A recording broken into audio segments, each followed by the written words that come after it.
Bonjour, hello, bonjour à tous, bienvenue. Je vous laisse le temps de vous connecter, le temps que Facebook se mette en route. Et je vous souhaite la bienvenue aujourd'hui. J'espère que vous allez bien. Bonjour à tous ceux qui sont là. Bonjour à tous ceux qui vont me regarder en live. Je vous rappelle de me mettre un hashtag replay quand vous me regardez en live. Ça me permet de voir un peu comment ça se passe. Voilà, il y a quelqu'un qui se connecte, donc ça a l'air de fonctionner. Faites-moi un petit coucou. Dites-moi si tout va bien au niveau du son et au niveau de l'image, c'est toujours la même chose. Hop, je remets les commentaires. Bienvenue aujourd'hui, on est dans notre 16e live sur 24 et je vais directement me réjouir avec vous en direct pour le groupe que j'ai créé à peu près pour cette occasion de live là pour avant Noël et qui vient d'atteindre les 200 membres. Donc je suis ravie d'avoir toutes ces personnes qui nous rejoignent, toutes ces personnes qui ont envie d'éveiller leur conscience et qui ont envie de faire un bout de chemin peut-être ensemble, en tout cas laisser les choses se transformer à l'intérieur de soi. Nous sommes dans une période de vie où énergétiquement les choses vont très vite, les guérisons peuvent se faire très vite, les prises de conscience sont fulgurantes. Et donc, je me réjouis de participer à cet élan complètement mondial d'éveil et de réveil de soi. Alors, si vous arrivez, dites-moi que vous êtes là, dites-moi si tout va bien. A priori, ça devrait fonctionner. Eh bien, donc d'une part, cette grande réjouissance et je souhaite vraiment la bienvenue à tous ceux qui arrivent sur mon groupe. Je suis très heureuse de créer ce rassemblement. Merci de votre participation. Merci à celles et ceux qui sont là depuis le début et qui regardent les lives, soit en direct, soit en replay. Bonjour à ceux qui se connectent. Et la deuxième chose, c'est que j'ai pris conscience ce matin qu'il ne restait pas tant de jours que ça. Et donc, comment faire entrer tout ce que j'avais envie encore de vous partager dans les quelques jours qui restent jusqu'à Noël? Eh bien, ça ne sera pas possible. Donc, il faudra que je voie une nouvelle formule pour pouvoir continuer à vous parler. Et j'ai une petite idée qui est en train de germer. Donc, je vous en ferai part. Je pense à quelque chose de bimensuel.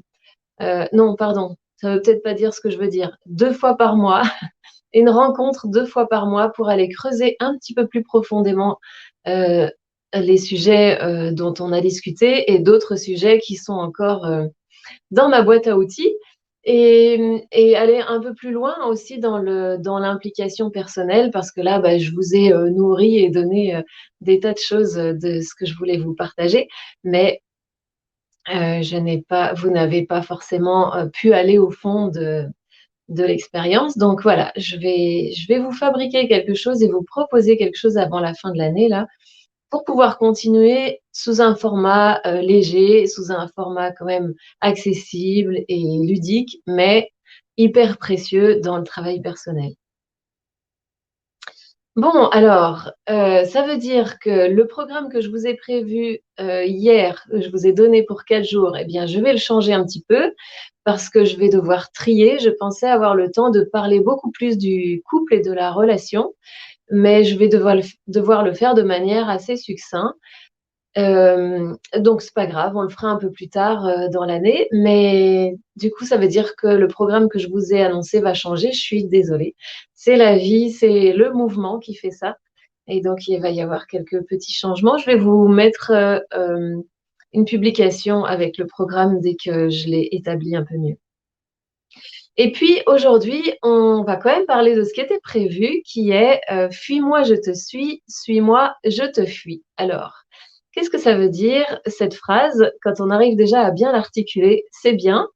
C'est simplement cette notion de je te fuis, si tu me fuis, si tu t'éloignes, je te suis, je suis accro. Et par contre, si tu te rapproches trop, c'est moi qui vais te fuir parce que je ne vais pas supporter que tu t'approches trop de moi. Donc, fuis-moi si tu t'en vas, je te suis, je te cours après. Et suis-moi, c'est-à-dire si tu te rapproches et que tu me cours après, je te fuis, je m'en vais.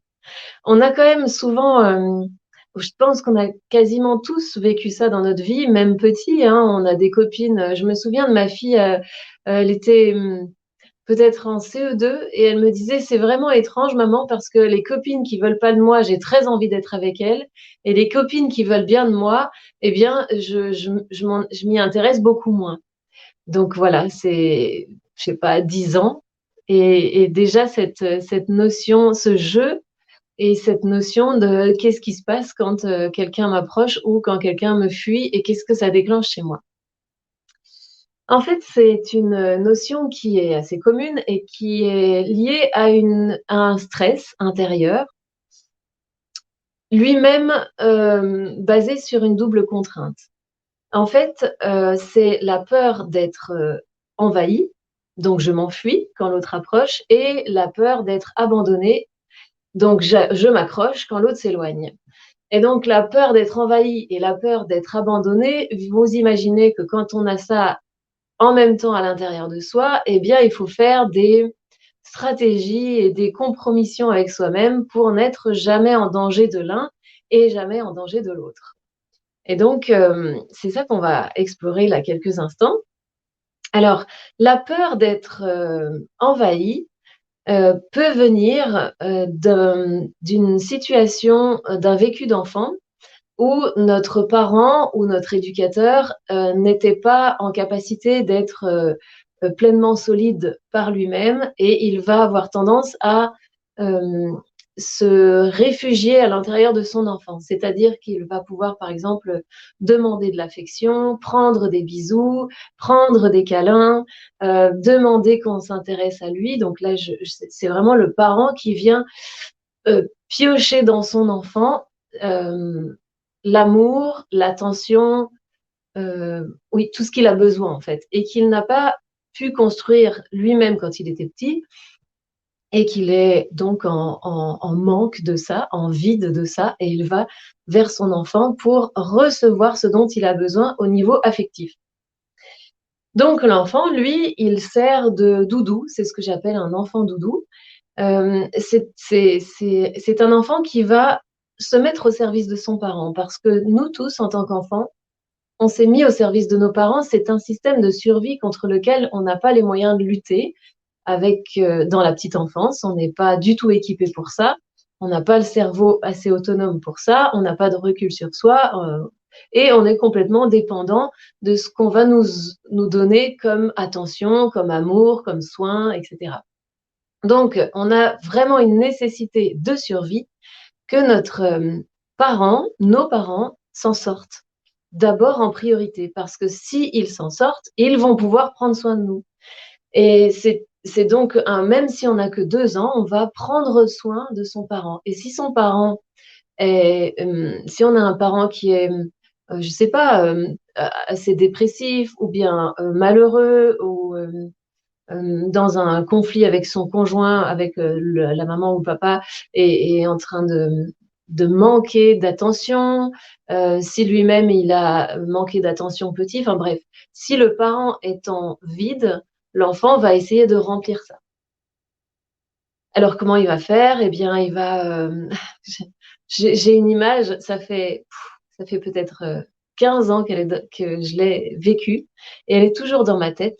Je vais vous donner un exemple. J'étais dans les rues, je pense que c'était à La Rochelle, et je vois une maman avec un petit garçon qui avait à peu près 5 ans.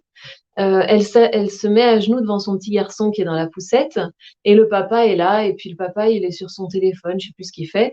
Enfin, il n'est pas occupé dans la scène, enfin il n'est pas occupé à la scène et donc la maman se met à genoux devant son enfant et elle le regarde comme ça et l'enfant il lui fait une petite caresse. Il caresse la joue de sa maman et c'était un geste tellement maternel, mais c'était l'enfant qui le faisait. Ça m'a sidérée. Moi, je suis une très grande observatrice de ce qui se déroule autour de moi. Je pourrais me planter dans une gare rien que pour regarder les gens évoluer. Ce qui se joue entre les gens, l'attente, l'arrivée, le stress, tout ça me passionne. Et là, ce petit garçon était vraiment rassurant pour sa maman et j'avais la sensation que les positions étaient inversées. Le petit rassurait le grand. C'est très poignant. Je vois vraiment encore la scène avec ce petit garçon, cette maman avec des longs cheveux bruns, et elle était en demande en fait. Alors, bien sûr, je suis pas à l'intérieur d'eux, je sais pas exactement ce qui s'est passé, mais ce que j'en ai perçu, c'était ça. La demande affective de la maman envers l'enfant, et l'enfant, il est tout amour. Je pense que l'amour inconditionnel existe en priorité dans l'enfant. Et donc, il est tout amour pour son parent et il a ce soin d'elle. Il est connecté à son émotionnel et il va juste lui faire une caresse comme un petit rassure-toi, je suis là, euh, tu es belle ou quelque chose comme ça. Ça m'avait beaucoup touchée. Donc, voilà comment l'enfant peut prendre la place du parent et les rôles s'inversent. Ce ne sont plus les grands qui prennent soin des petits, c'est les petits qui prennent soin des grands pour essayer de survivre avec ces grands-là. Alors, un parent qui ferait ça, qui viendrait puiser chez son enfant une ressource affective, euh, va en fait envahir l'enfant. Donc, l'enfant aura peut-être à certains moments la sensation de ne pas avoir assez de place. Il voudrait aller jouer, mais on l'attrape pour l'embrasser.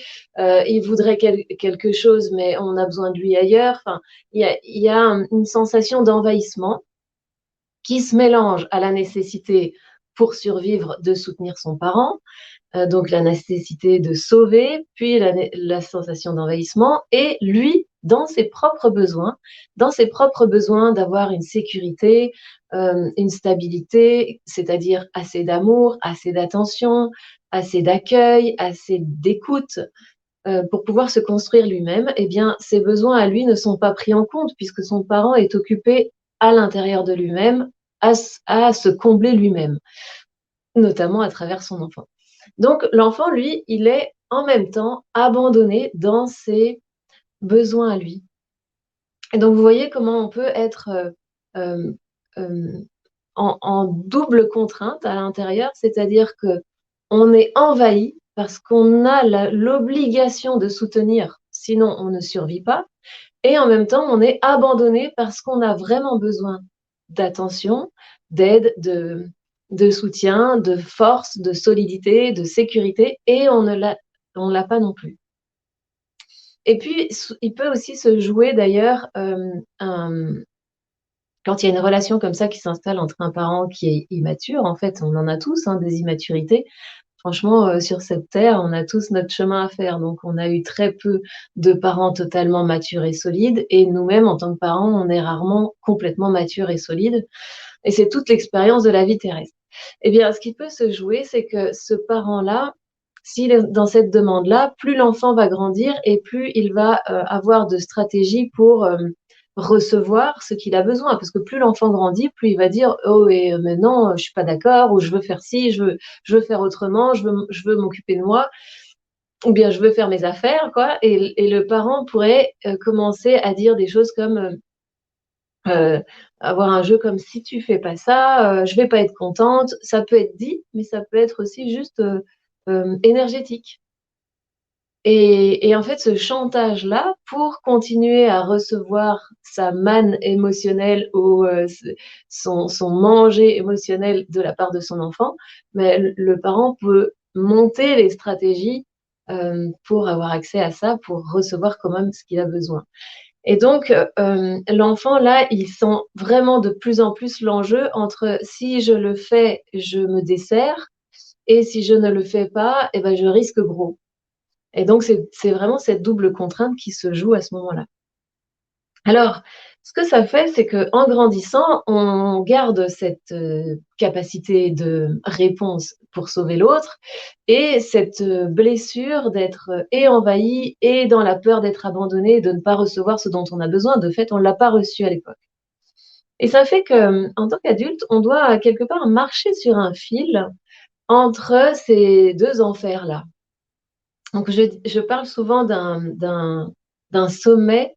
Vous savez, il y a des sommets où il y a juste un petit chemin pour marcher et il faut tomber ni d'un côté ni de l'autre. Eh bien, voilà, c'est ce qui peut nous arriver en tant qu'adultes quand on connaît ce vécu-là d'enfant. Et on se retrouve à avoir notre cerveau qui a été marqué par une forme de stress, c'est-à-dire le manque d'être comblé dans nos besoins à l'âge où on peut rien faire d'autre que d'attendre que quelqu'un nous aide à les combler. Et dès que ça se reproduit, il va le détecter comme un danger. Donc, si quelqu'un s'approche trop près ou me demande quelque chose, même si c'est pas dit clairement, vous avez sûrement déjà vécu la sensation d'être que quelqu'un vous veut quelque chose, mais il le dit pas. La forme d'attente sur soi peut directement déclencher cette sensation d'être envahi. Et qu'est-ce qui se passe? Eh ben, il faut se défendre. On défend son territoire et qu'est-ce qu'on fait? On repousse. Sauf que si on repousse trop fort, eh bien, l'autre risque, dans notre mémoire, de dire, eh ben, puisque c'est comme ça, je m'en vais. Et ça, dans notre mémoire, c'est engrammé comme un réel danger. Donc, on doit repousser, c'est une nécessité pour survivre et en même temps, c'est une stratégie de survie et en même temps, si on repousse trop, eh bien, ça, c'est risqué aussi. Donc, par survie, il faut aussi convenir. Et donc, on se débrouille dans la vie avec cette double particularité, cette double contrainte. Et ces stratégies-là vont donner des résultats assez étonnants. Parce que dans une vie d'adulte où on a envie de construire une relation proche avec quelqu'un, où nous sommes des êtres d'amour, nous sommes des êtres de lien, et il est tout à fait naturel d'avoir cette aspiration à communiquer en vérité avec quelqu'un, à être en lien proche avec quelqu'un. Donc on a cette aspiration à l'intérieur de nous.